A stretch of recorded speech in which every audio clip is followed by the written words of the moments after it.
Baik, bismillahirrahmanirrahim. Assalamualaikum warahmatullahi wabarakatuh. Kembali lagi bersama saya Yusuf Eka Wicaksana dalam series belajar pemrograman web framework. Pada pertemuan sebelumnya, teman-teman sudah belajar bagaimana cara membangun API yang bisa menginsert data, kemudian membaca data, terus menshooting dan menghapus data. Pada pertemuan kali ini, kita akan mencoba untuk membuat autentikasi menggunakan JWT. JWT itu sendiri merupakan sebuah library atau cara uh, yang bisa kita gunakan untuk mengenerate token untuk kebutuhan API. Seperti itu. Sebenarnya selain JWT juga banyak, ada juga yang bawaan Laravel pakai Sanctum, tapi kali ini kita akan memakainya yang JWT. Kenapa? Karena JWT ini sudah umum digunakan di banyak perusahaan-perusahaan besar yang sistemnya itu sudah menggunakan API gitu. Oke, JWT ini sendiri kalau misalkan kita lihat di websitenya itu sebuah token. Nah, ini sudah ada keterangan kita buka di jwt.io, yaitu JWT itu sebuah token uh, berdasarkan standar industri RFC 7519 metode untuk merepresentasikan uh, kayak ibaratnya securely dengan aman antara dua tools gitu atau dua parties yang dimana kita bisa melakukan encode dan decode dengan menggunakan JWT gitu. Oke, mungkin sedikit aja penjelasan dari JWT-nya. Kita lanjut aja ke project yang sebelumnya, yang project yang kemarin kita gunakan lagi, yang mana di sini kita akan mencoba menginstal dulu si JWT-nya. JWT ini sebenarnya itu banyak sekali modulnya atau ibaratnya library-nya gitu. Kalau misalkan teman-teman buka JWT Web Token ini, kita bisa lihat ke bawah. Ada, oh sorry, ini libraries. Di menu libraries. Nah, si JWT ini sudah banyak dipakai di bahasa pemrograman. Salah satunya .NET, terus juga banyak sih. Ada Python, Node.js, Java, dan sebagainya ya. Karena kita pakai PHP, kita cukup coba cari PHP. Nah, ini PHP. Jadi banyak developer-developer yang menggunakan dan membuat JWT versi mereka sendiri gitu. Jadi bikin sebuah library atau coding yang bisa digunakan oleh developer lain untuk penggunaan JWT-nya. Tapi ini seperti yang ini kan lekobusi/jwt, terus mrf jwt dan sebagainya. Ini banyak banget yang bikin library. Tapi dalam kasus ini kita akan mencoba menggunakan library dari Firebase. Nah ini, Firebase require PHP JWT ya. Nah ini minimum versinya 2. Kita akan pakai yang ini. Nah cara installnya gimana? Di Laravel kita, cara installnya kita buka dulu si CMD-nya atau teman-teman aktifkan terminal di VS Code-nya. Nah, di ini kita arahkan ke direktori project kita. Kalau yang saya ada di folder projects, terus tadi itu projectnya namanya example app. Kita cd lagi example app seperti ini. Nah sebelumnya kita harus sudah menginstal Composer dan sudah terkoneksi dengan internet untuk mendownload library-nya. Nah, tadi kita coba kopas saja. Nah ini nah, Composer require Firebase PHP JWT. Kita copy, kita pastekan ke sini. Atau kalau misalnya teman-teman mau ngetik manual nggak apa-apa. Kalau sudah kita enter, tunggu beberapa saat proses downloadnya.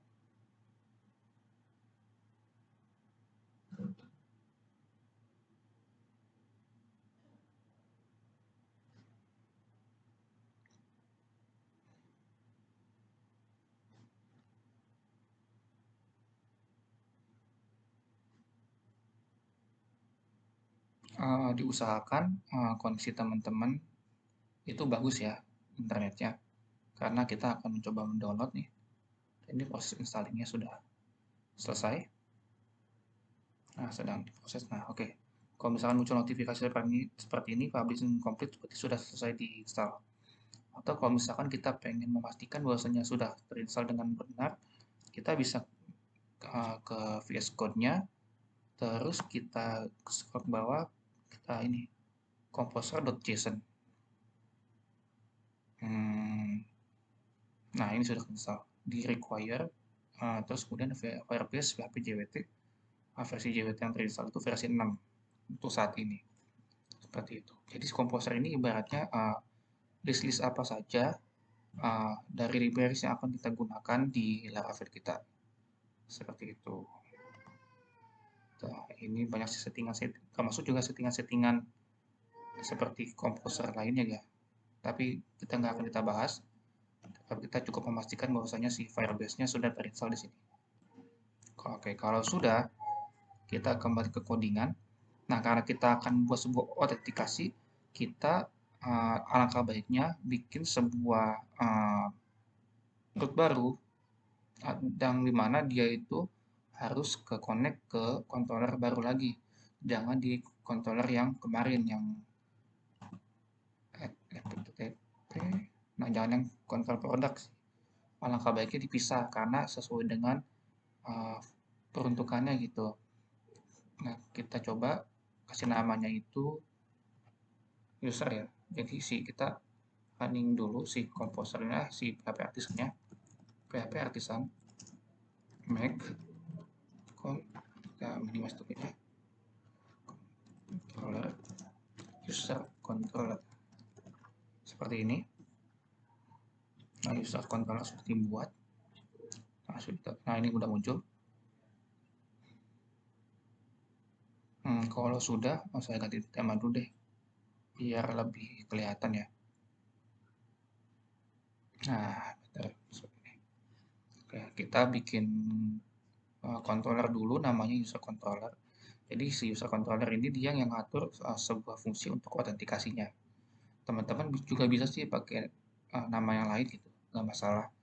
Asalkan kalau bisa sih yang sesuai gitu namanya dengan fiturnya gitu.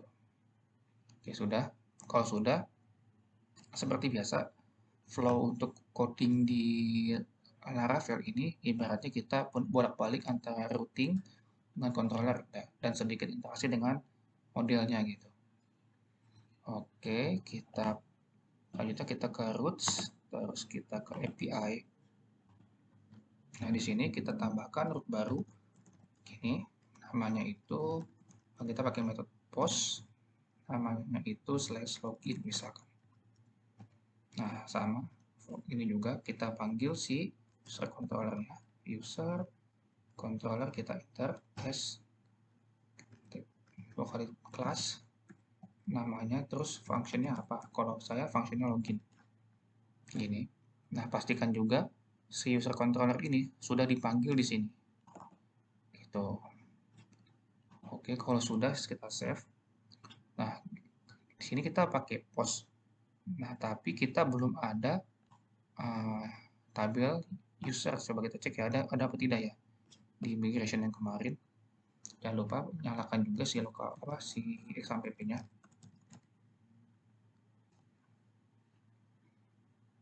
Nah, di database API Laravel,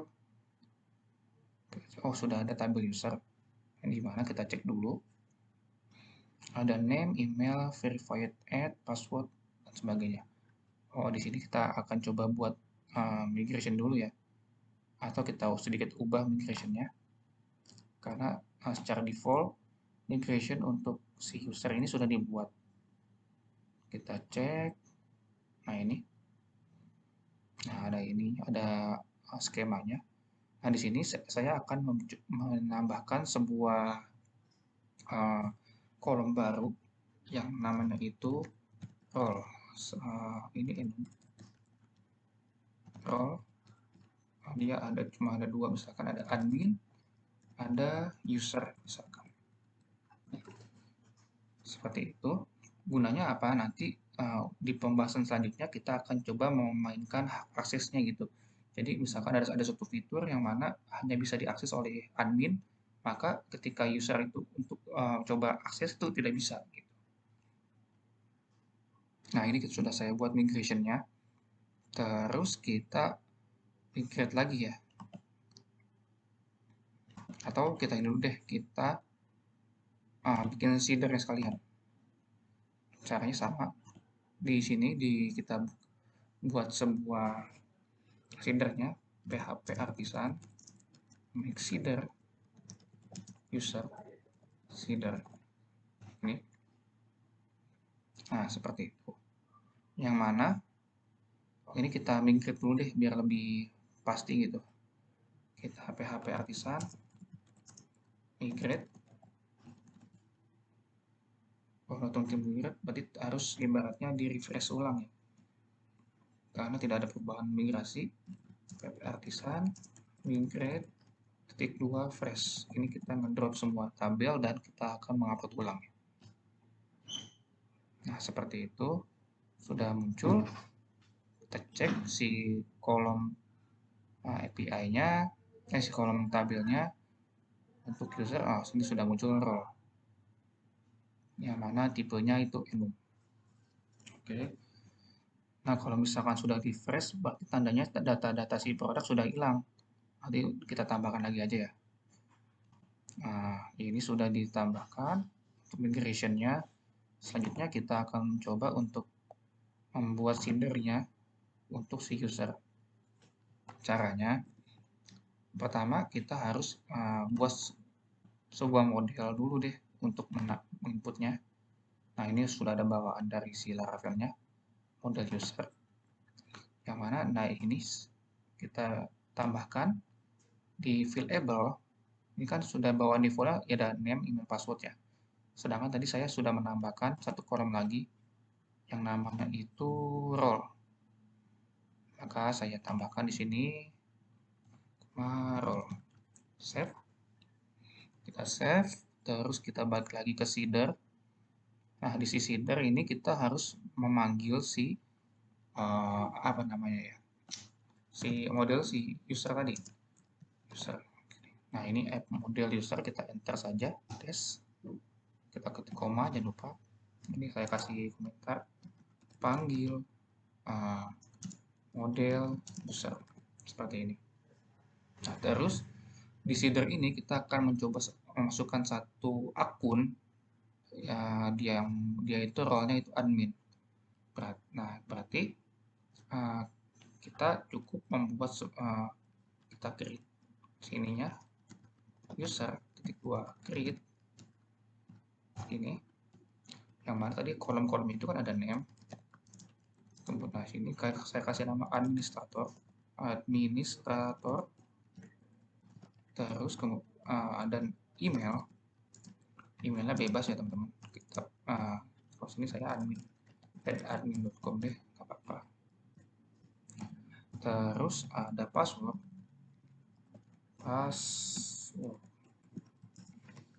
Nah, password ini kan sifatnya itu harus di hash ya, harus string acak gitu nanti hasilnya. Nah, kita bisa menggunakan suatu helper atau library dari si Laravelnya yang namanya itu hash. Caranya kita use hash. Oke. Nah, pilih yang Illuminate Support Facades Hash. Kita enter. Nah, ini sudah muncul. Ini saya kasih komentar lagi. Panggil library hash. Seperti itu.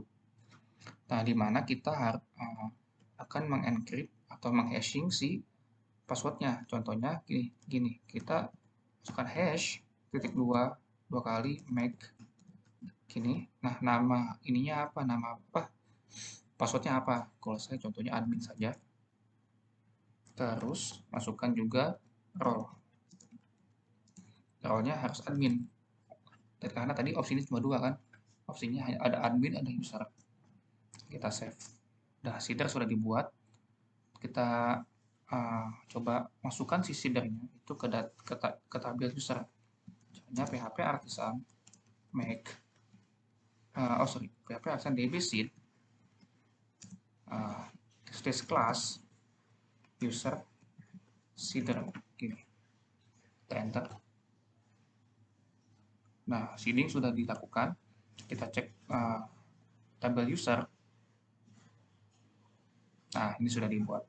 Nah, role-nya admin, terus passwordnya di hashing. Seperti itu. Terus sebenarnya ada satu tips sih. Jadi kita nggak harus melakukan seeding berkali-kali gitu. Setiap misalkan teman-teman punya banyak seedernya ya. Nah, teman-teman nggak harus buat sebuah perintah kayak artisan deposit kelasnya banyak gitu. Kita bisa melakukannya cukup sekali. Caranya di database seeder ini kita klik.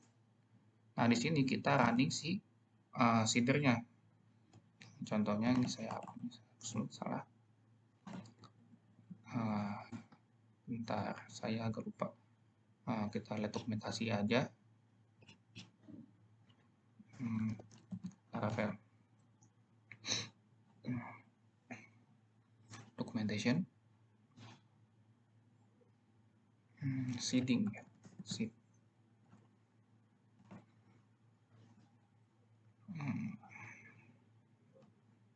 Ini buat seedernya. Nah, ini kita kalian additional seeder ini.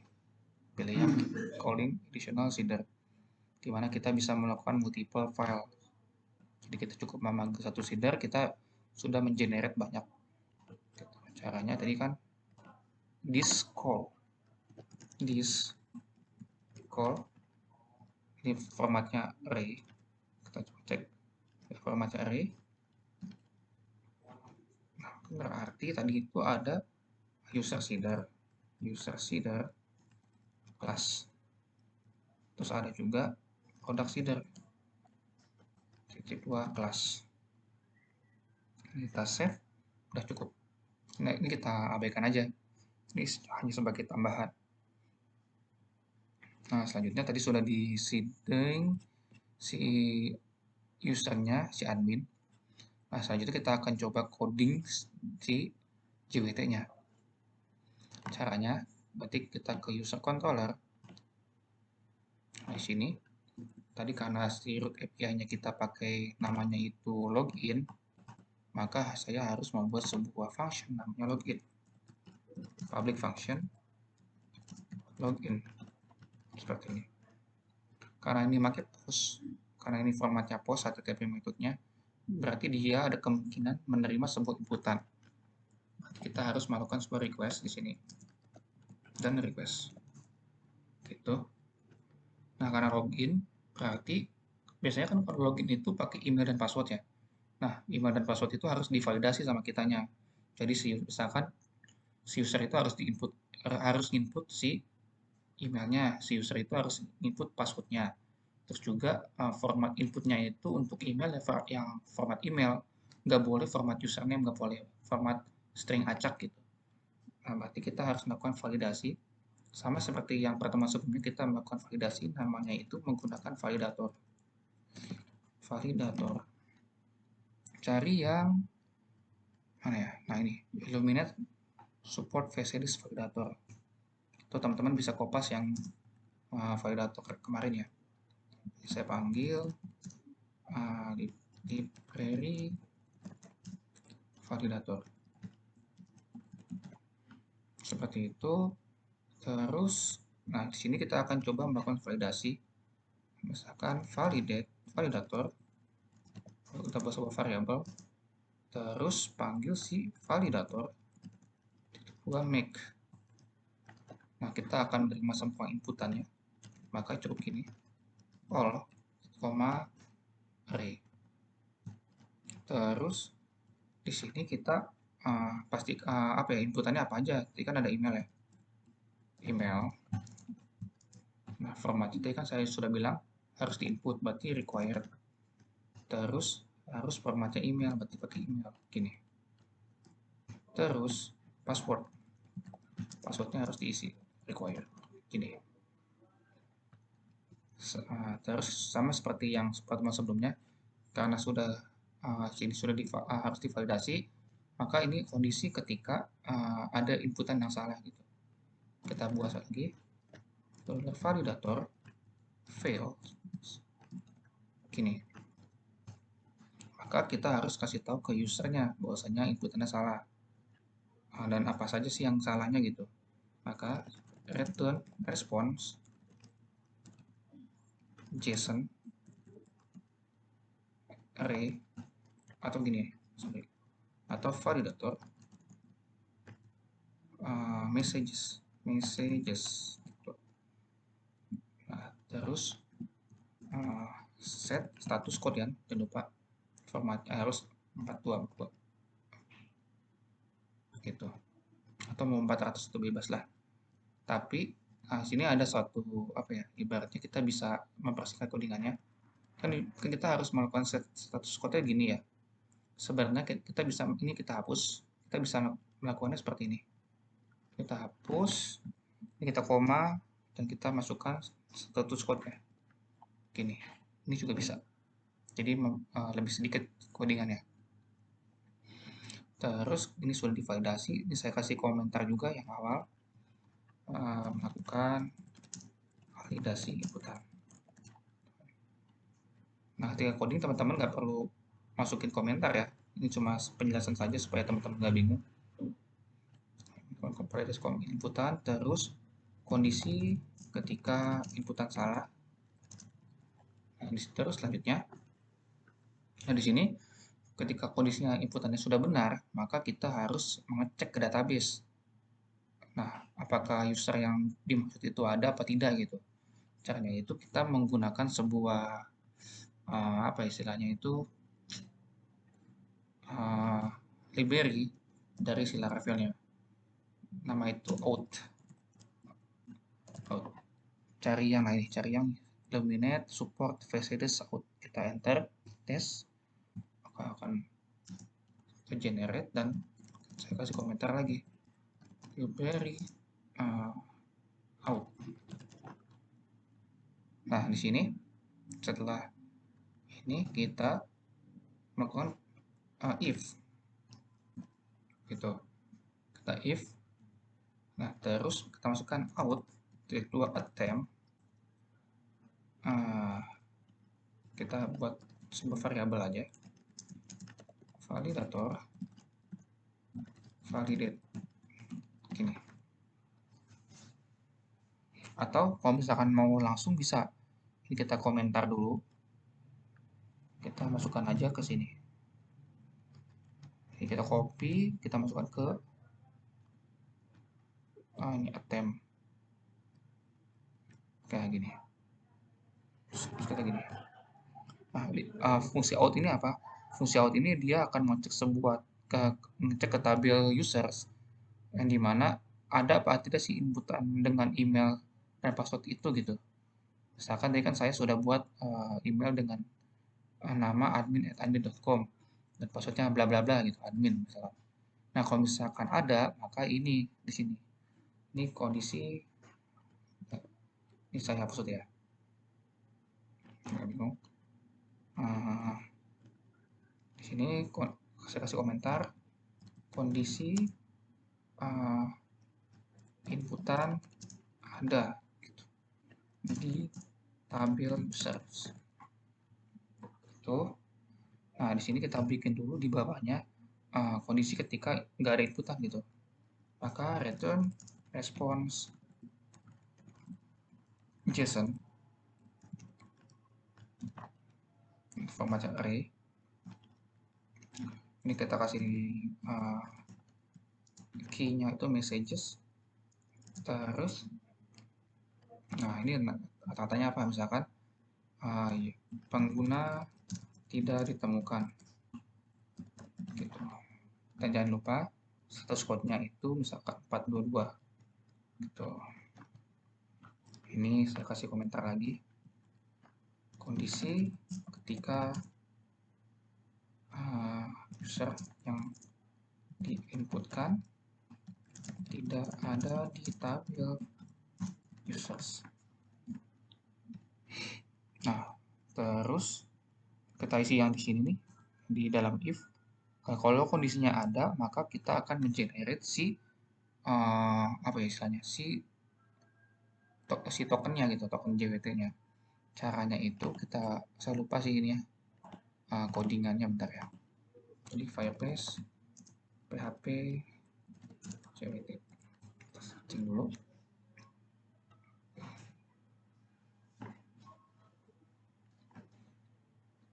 Nah, teman-teman, sedikit basa-basi ya. Kita seharusnya bisa ibaratnya melakukan, carinya gimana gitu, cari codingan-codingan yang bagus gitu. Teman-teman harus tahu caranya ya. Nah ini caranya nih. Kalau yang JWT kita panggil dulu, ini kita copy, terus kemudian kita masukkan ke sini, ini. Nah, namanya panggil library JWT. Ini panggil library JWT key. Oh iya, saya ada ketinggalan. Tadi harusnya kita membuat sebuah key-nya. Nah ini nih, key ini di env. Jadi si JWT itu akan valid tokennya ketika dia disisipkan key kita gitu. Nah itulah kenapa kalau misalkan key-nya salah, itu si JWT nggak valid, atau ibaratnya kita nggak bisa akses tuh si data yang memiliki kredensial si JWT-nya gitu. Nah ini saya lupa tadi stepnya, harusnya di awal ya, tapi nggak apa-apa. Ini kan kita butuh key-nya nih, XML key-nya. Nah di sini kita buka file.env. File.env ini .env, terus kita bikin ke bawah aja, kita bikin sebuah apa ya, settingan baru, namanya itu bebas sih sebenarnya, namanya kalau saya di sini JWT underscore secret key sama dengan, dan terus masukkan key-nya apa, bisa acak-acak aja sih sebenarnya, bisa asal, tapi biar lebih paham aja ya, biar lebih mudah aja, namanya kode rahasia gitu. Ini sih bebas sih sebenarnya, mau apa aja kita save. Kalau saya kode rahasia kita save, terus kita panggil si env-nya di sini. Nanti kita lihat dokumentasinya lagi. Nah di sini ada format payload-nya. Payload ini nanti isian si tokennya gitu. Ini kita copy, ada ISS dan sebagainya. Sebenarnya sih bentar, saya lupa, kalau nggak salah ada settingan yang lain, bisa pakai paraphrase.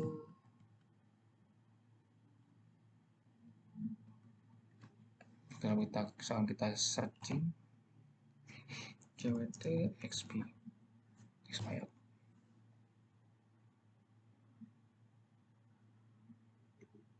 Bentar ya.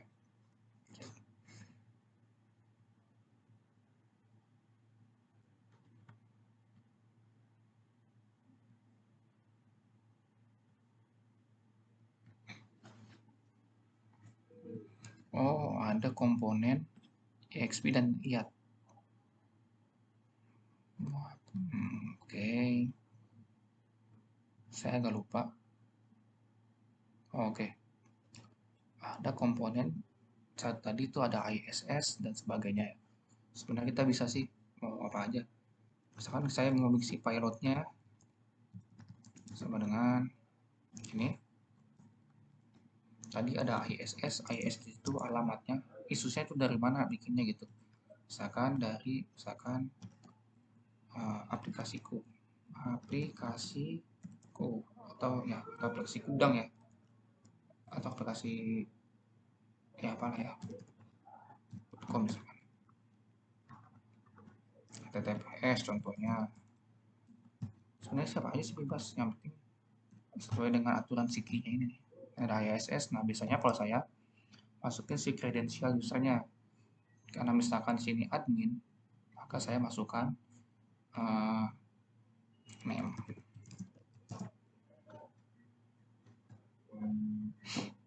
name tadi itu didapat dari out titik dua users name.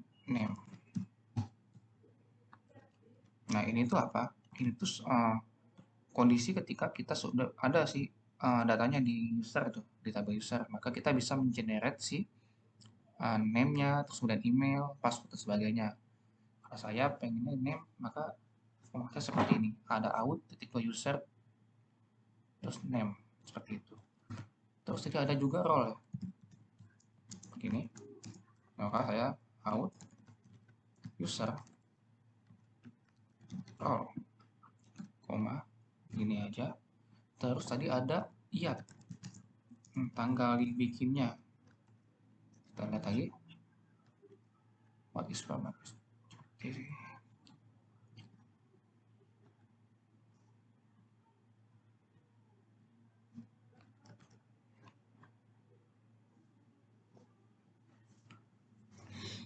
Kalau misalkan kita lihat di itu, saya agak lupa ya format ininya, JWT-nya.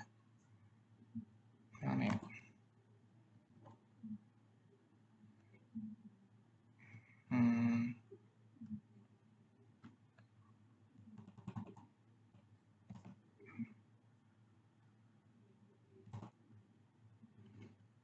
Oh, pakai karbon. Oke. Pakai karbon ini. Oke, nggak apa-apa, sedikit kita buka modul juga. Soalnya saya nggak terlalu hafal ini nih, formasi date time-nya. Jadi ada ayat, dia pakai karbon. Oh, karbon itu suatu library yang sudah include di Laravel, yang fungsi ini untuk memanipulasi tanggal ya. Use karbon. Nah, ini bisa pakai yang elemen support karbon atau pakai yang karbon-karbon ini. Simple API, extension for date type. Gini. Saya panggil library karbon. Fungsinya untuk date time. Nah, tadi karbon titik 20 timestamp. Gini. Terus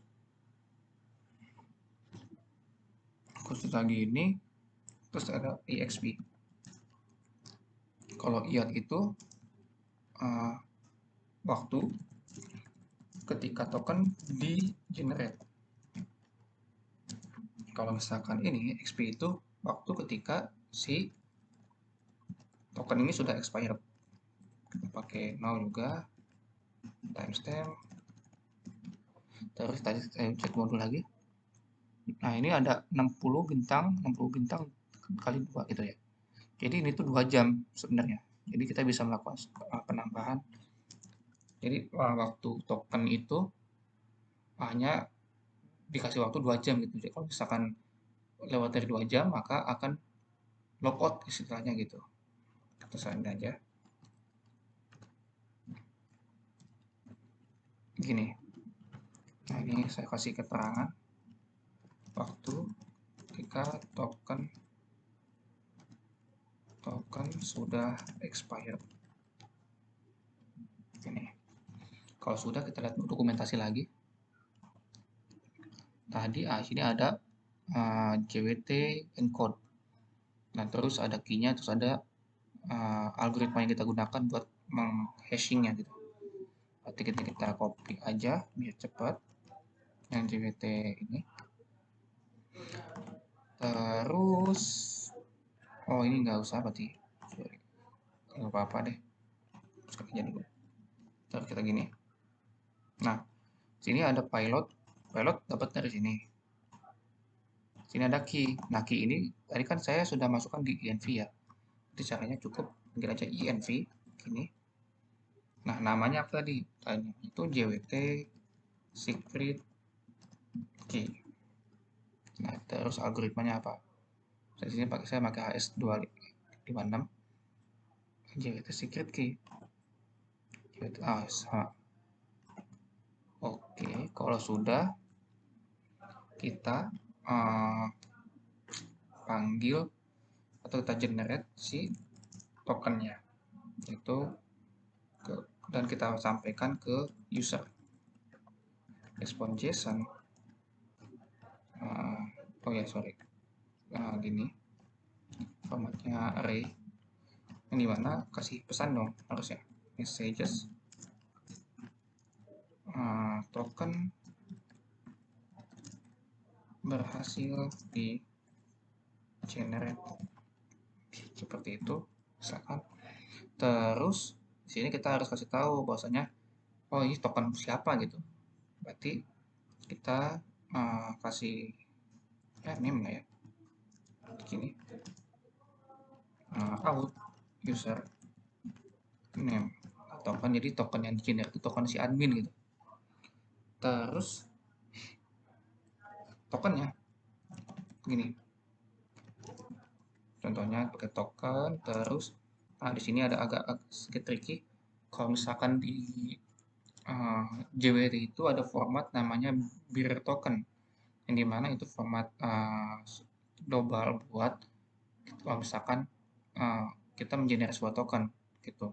Sebenarnya nggak harus pakai itu, tapi kita ibaratnya ngikutin standar dari orang lain ya ibaratnya gitu.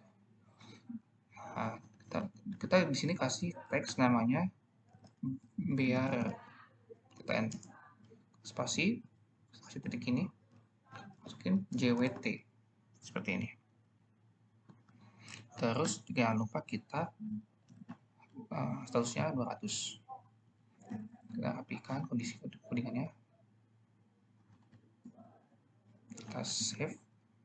Terus kita sini kayak saya kasih ini ya, saya kasih keterangan aja, ini isian dari token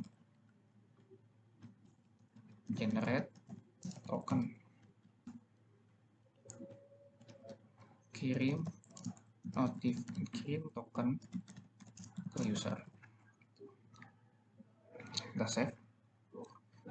Oke, sudah bisa. Sebenarnya ini nggak dipakai nih. Ini kita hapus saja. Yang kini itu untuk decode-nya. Kita cukup seperti ini. Kodenya lebih clean. Oke, sekarang waktunya kita coba. Tadi saya coba postman aja.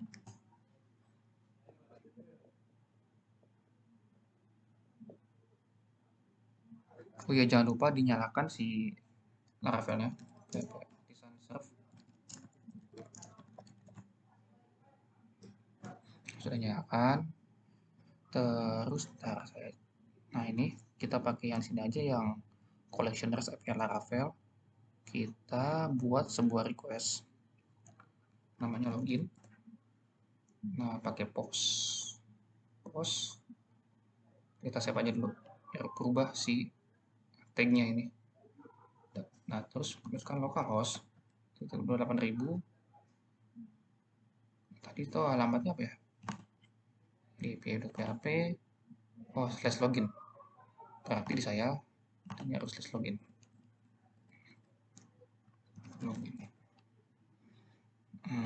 Kita coba pakai yang ini coba ya, bisa tidak ya.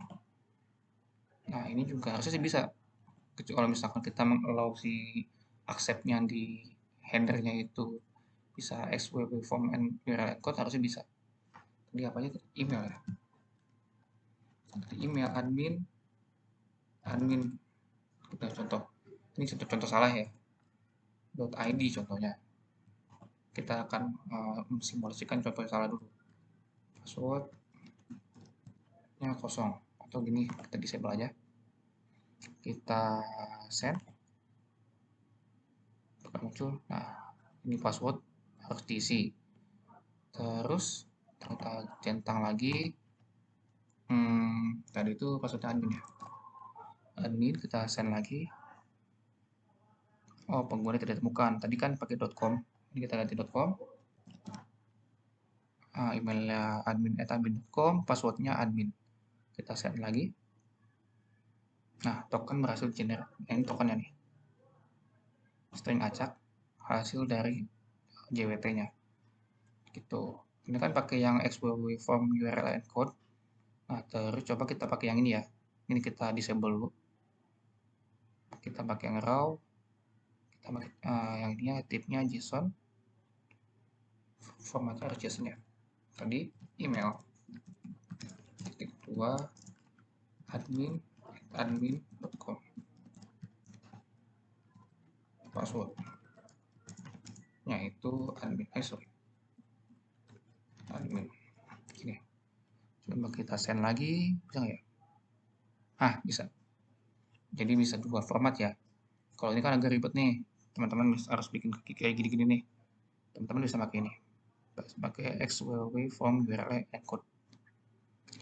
Oke, sekian untuk pertemuan kali ini. Teman-teman sudah belajar bagaimana caranya untuk membuat token JWT. Nah, di pertemuan selanjutnya teman-teman akan belajar bagaimana caranya untuk melakukan sebuah otorisasi menggunakan token JWT. Sekian dari saya, mohon maaf apabila banyak kekurangan dan kesalahannya. Apabila ada yang ditanyakan, bisa tanyakan di grup WA ataupun di komentar YouTube. Baik dari saya sekian. Wabillahi taufiq wal hidayah. Assalamualaikum warahmatullahi wabarakatuh.